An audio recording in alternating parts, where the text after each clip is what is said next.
గన్నవరం నియోజకవర్గ తెలుగుదేశం పార్టీలో లోకలోకలు బయటపడ్డాయి. కన్వీనర్ నామన రాంబాబును పదవి నుండి తప్పించవలసిందేనని అంబాజీపేట మండల తెలుగుదేశం పార్టీ అత్యవసర సమావేశంలో తెలుగు తమ్ముళ్లు డిమాండ్ చేశారు. ఈ మేరకు ముఖ్యమంత్రి నారా చంద్రబాబు నాయుడుకు ఒక తీర్మానం పంపారు.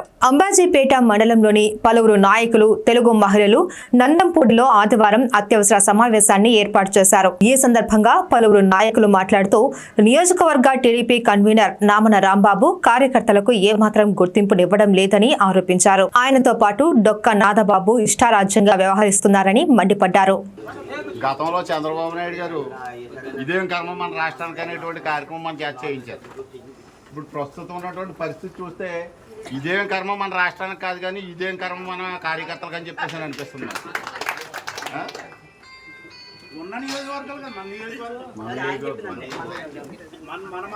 ప్రస్తుతం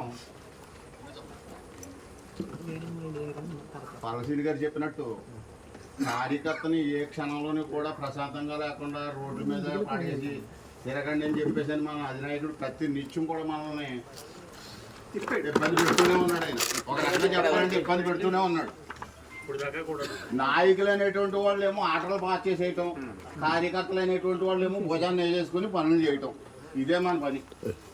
నిజంగా ఇదేం కర్మ మన కార్యకర్తలకు అనేటువంటి పరిస్థితిలోనే ప్రస్తుతం మనం ఉన్నాం. నిజంగా ఎలక్షన్ అయ్యి దగ్గరగా సుమారు 5 నెలలు అయింది. ఇంతవరకు కూడా ఏ గ్రామంలో తెలుగుదేశానికి సంబంధించి ఏ గ్రామంలో ఏ నాయకుడు ఉన్నారు, ఏ కార్యకర్త ఉన్నారు అనేటువంటి విషయం మన మండల స్థాయి నాయకులు ఎవరు కూడా ఎమ్మెల్యే గారి దృష్టికి తీసుకెళ్ళి ఎమ్మెల్యే గారిని మనం పరిచయం చేసిన సందర్భం అయితే నాకు తెలిసి జరగలేదు. ఎలక్షన్ అయిన తర్వాత కూడా ఇంతవరకు కూడా మండల పార్టీ మీటింగ్ వేసి ఎమ్మెల్యే గారిని రప్పించి ఇది విషయం అని చెప్పిన సందర్భం కూడా లేదు. ఎలక్షన్ ముందే అయితే మాత్రం గెలవడానికి మన అందరం కావాలి కాబట్టి మనల్ని అందరినీ పిలిచి ఈ ఎమ్మెల్యే గారి క్యాండిడేట్ ఈయనని చెప్పి ఆయన్ని మనకు పరిచయం చేశారు తప్ప మనల్ని వీళ్ళందరూ మన పార్టీ కోసం కష్టపడేటువంటి కార్యకర్తలు అని చెప్పేసి అని ఈయన పలానా అని చెప్పి మనల్ని ఆయనకి పరిచయం చేసినటువంటి సందర్భం ఎక్కడా జరగల. ఈ రకంగా మాత్రం కేవలం ఇక్కడ ఉన్నటువంటి కార్యకర్తలందరూ కూడా నాకు ఈ పదవి కావాలి ఆ పదవి కావాలని చెప్పేసి ప్రోకులాడేటువంటి వాళ్ళు ఎవరూ లేరు. కేవలం నాకు పార్టీలో గౌరవం కావాలని చెప్పేసి అడిగేటువంటి వాళ్ళే తప్ప వీళ్ళందరూ కూడా పదవుల కోసం లేదంటే ఎక్కడో అందరం ఎక్కేసి ఎమ్మెల్యే గారి పక్కన కూర్చొని తిరగాలనేటువంటి కోరుకునేటువంటి వ్యక్తులు అయితే కాదు. అందరూ కూడా కష్టపడి పనిచేసి పార్టీని అధికారంలోకి రప్పించాలి, చంద్రబాబు నాయుడు గారిని ముఖ్యమంత్రిని చేస్తే రాష్ట్రం అభివృద్ధి చెందుతుంది. రాష్ట్రం అభివృద్ధి చెందితే మన గ్రామాలు మనం కొన్ని పనులు మనం చేయించుకోగలుగుతాం.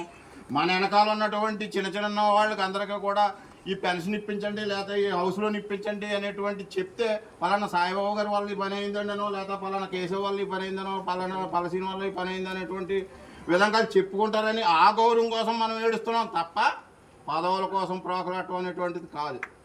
ఆ విషయంలో మాత్రం మనం ఏ రకంగా కూడా కార్యకర్త మనల్ని ముందుకు వెళ్ళనివ్వట్లేదు ఈ నాయకులు. అంబాజీపేట మండల పార్టీ దురదృష్టం ఏంటో నాకు తెలియదు కానీ ఏ సందర్భం వచ్చినప్పటికీ కూడా పేషెంట్ గారు ఎక్కడ ఉన్నాడో తెలియదు, ఫోన్ చేస్తే స్పందించడం. ఏ కార్యక్రమం చూసినా మనకు మండల పార్టీ సెక్రటరీ ఎవరైతే ఉన్నారో ఆయన పనిగారి ద్వారాగానే మనకు తెలుస్తుంది. న్యాయంగా చేయవలసినటువంటి డ్యూటీ అయింది అనుకోండి, మూల విరట్నేమో వదిలేస్తున్నారు, పుస్తక విగ్రహాలకి అక్కడ అభిషేకాలు చేస్తున్నారు అన్నట్టుగాని పనిచేసేటువంటి వాళ్ళని అందరినీ వదిలేసి అక్కడ అందరూ ఎక్కి కబుర్లు చెప్పేటువంటి వాళ్ళని మాత్రం ప్రోత్సహిస్తున్నారు. మన పార్టీ చాలా దురదృష్టకరమైనటువంటి పరిస్థితిలో ఉంది. ఈ రకంగా చూస్తే ప్రతిపక్షంలో ఉన్నప్పుడు కష్టపడ్డాం, అధికారంలోకి వచ్చిన తర్వాత మనకు గుర్తింపు లేదు. గతంలో నారాయణమూర్తి గారు ఎమ్మెల్యే అవ్వకముందు ప్రతిపక్షంలో ఉన్నప్పుడు కార్యకర్త అంటే చాలా గుర్తింపు ఉండేది. తెలుగుదేశం కార్యకర్త అంటే చాలా గర్వంగా చెప్పుకునేటువంటి వాళ్ళు. నారాయణమూర్తి గారు అధికారంలోకి వచ్చిన తర్వాత కొంత మనం తెలుగుదేశం వాళ్ళు అని చెప్పేసి ఆయన దగ్గరికి వెళ్తే ఆయన మనకి CMRF అనో లేదా హౌస్లోనే ఇవ్వలేని అవన్నీ చేసి పెట్టిన సందర్భాలు చాలా ఉన్నాయి. గర్వంగా చెప్పుకున్నాడు. ఈవేళ ఎమ్మెల్యే ఏమో జనసేన ఎమ్మెల్యే అయిపోయాడు. ఆయన మన టీడీపీ పార్టీ నుంచి వెళ్తే ఆయన ఎలా స్పందిస్తాడు అనేటువంటి తెలియనటువంటి పరిస్థితులు ఉంది.